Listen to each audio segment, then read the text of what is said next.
Haven't done one of these in a while. Yeah. So how are you doing today? I'm doing decent. Got a couple interesting choices this time around, especially with Halloween coming up. Okay. I had to start with one of my favorite choices for a horror movie, just because it's a unique take on the idea of a horror movie, and it's Behind the Mask: The Rise of Leslie Vernon.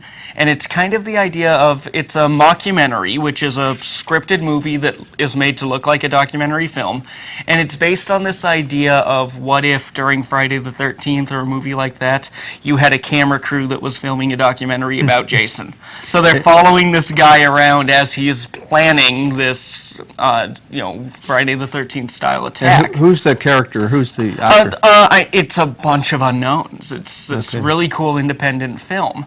But what's really nice about it is there's a point in the movie, and I won't tell you when it is because that takes away some of the surprise, where it shifts. It stops being a documentary style film and it changes into an actual horror movie. Okay. And there's a certain point where you know it's going to happen, but I don't want to tell you when because that's the fun of it. It is a surprise though when it happens? It is a surprise when it happens. Okay. There is a very nice twist in this movie that the first time I saw it, I did not see it coming.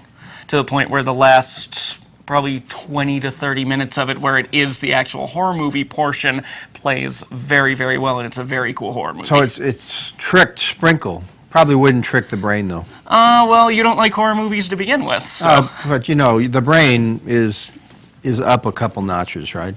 Again, you say that now, but once you get into watching a good movie, you'd be amazed how quickly your suspension of disbelief takes you away. No, I'm not really a horror fan, but you know, when the nice thing when you do watch them, you're looking for, okay, is it going to come from the right or the left? Because there are techniques they use, and normally it's supposed to come from one or the other. Exactly. Like you know when the audio starts to die out, for example, and it goes quiet, you know something's about to come out. You just don't know where it's going to come from, which is why I like this one in particular, because it messes with those conventions a little bit, in large part because you are watching something that was meant to look like a documentary.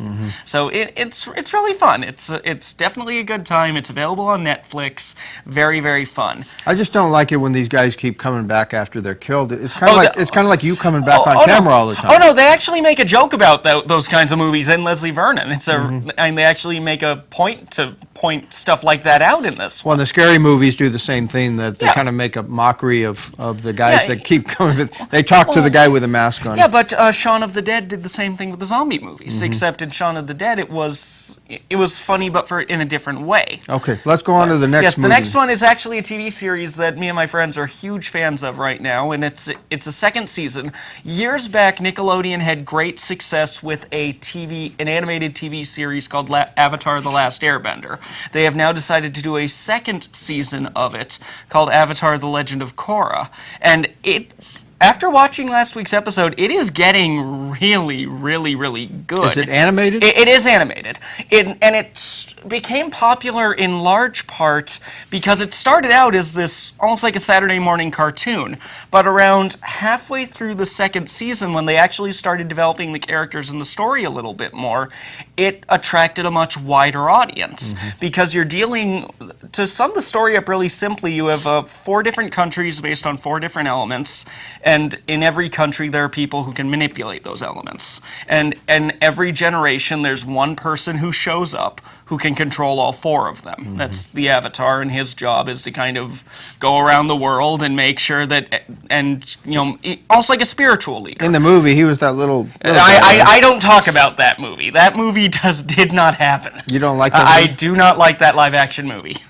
It was just like any of those movies where they're jumping all over. No, and they can do extraordinary things. No, they butchered the source material with that. And what was that? Was that movie called? That was just called The Last Airbender by M. Night Shyamalan. But the TV series itself, though, what started off as this funny group of friends going around the world, they started going into the backstory for the main character. You find out he is the last person alive from his country because another nation invaded and flat out says, we wanted to wipe them out.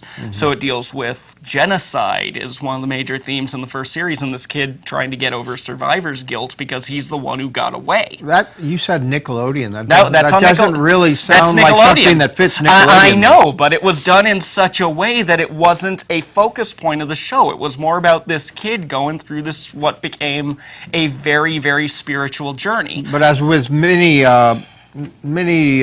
comics or things like that are Yes. converted, they're Yes. more for adults than they are for kids. Actually, this appealed to both. Okay, Equally, but in what happens with the second season, which is what they're airing right now, what happens is it picks up about 30 years, wasn't 30, it was 60 years after the original season.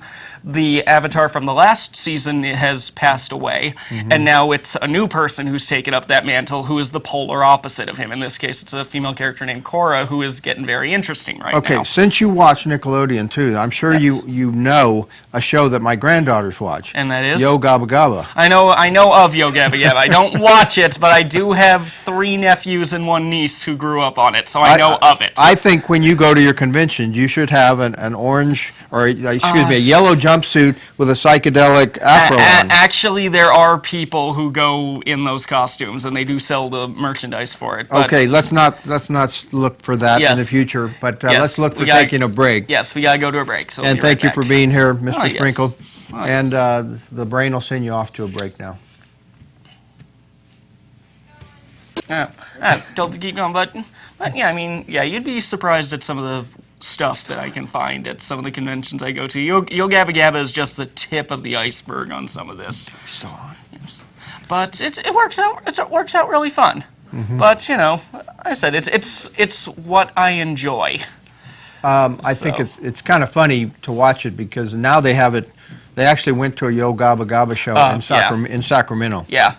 So anyway, with that, now we're going to take a break, Yes. and we'll be back with our closing segment. Welcome back to the